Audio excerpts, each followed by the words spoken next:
Hello students, in this video lecture I am going to discuss concept of system and characteristic of system. Concept of system and characteristic of system. See, definition of a system.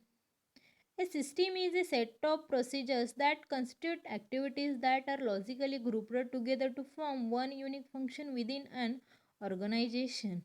A system is a set of procedures that constitute activities that are logically grouped together to form one unique function within an organization. See, another definition is a system is a collective. A system is a collective entity consisting of a group of elements that are interdependent, interrelated, and interacting. Then, third, a system is any collection of components that interact to serve common goal. A system is any collection of components that are interact to serve common goal.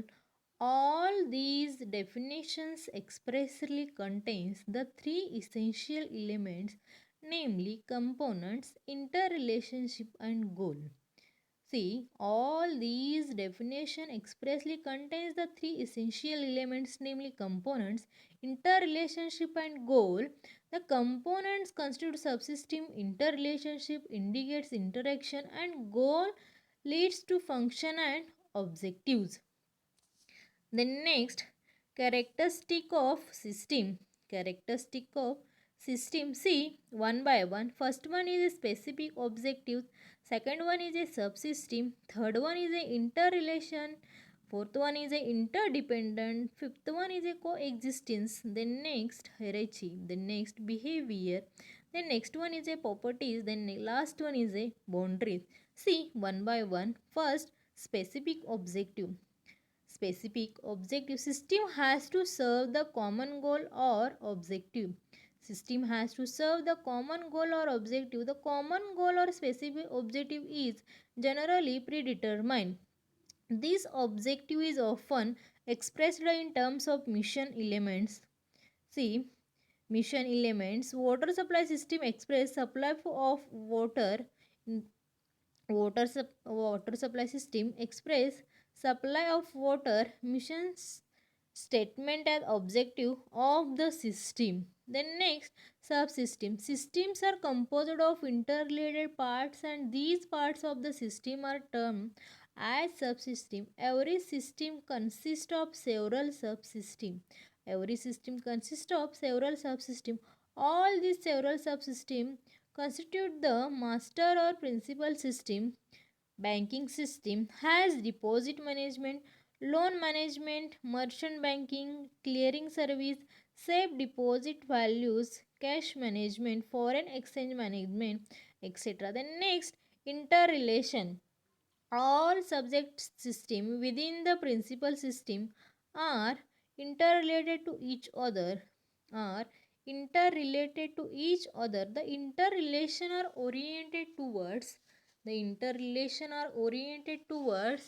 attaining the common objective of the system. Attaining the common objective of the system.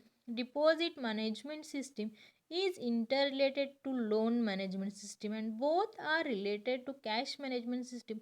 Under banking system, the interrelation are manifested in different ways. Then next, interdependent. The component of subsystem are also dependent on each other. No subsystem operates in isolation. Two or more subsystems operate interdependently. The individual subsystems are dependent on each other for one or more purpose. Then next, coexist. Any subsystem may coexist with one or more subsystem. Any subsystem may coexist with one or more subsystems. Even one subsystem can be part of several subsystems at the same time. It is not necessary that the particular subsystem have to belong to only one system within the whole system. Then next one is a hierarchy. Systems are in hierarchical form. Systems are in hierarchical form. The hierarchy progress down from the apex principal system. The hierarchy progress down from the apex principal system. The downward hierarchy reduces the operation area of subsystem, while upward hierarchy provides successively greater and broader area coverage, management system, marketing subsystem, retail subsystem, and home delivery system consists downward hierarchy. Then next one is a behavior. System reacts to its environment. System reacts to its environment, which indicates its behavior. The system behavior denotes the manner in which it operates. System reacts to its environment, which indicates its behavior. The system behavior denotes the manner in which it operates. The system behavior is determined by different internal and external factors. Then next, properties. System contain both hard and soft properties. Combination of two properties lead to new property which is known as emergent properties. Properties which are assembled by objective standards are termed as hard properties.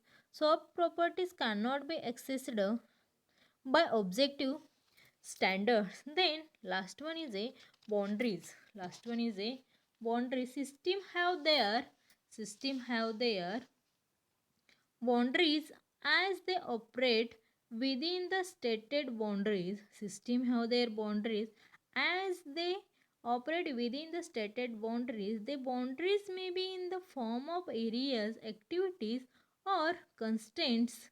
Boundaries are determined by management which vary from organization to organization. See, boundaries. System have their boundaries as they operate within the stated boundaries. The boundaries may be in the form of areas, activities, or constant. Boundaries are determined by management which vary from organization to organization.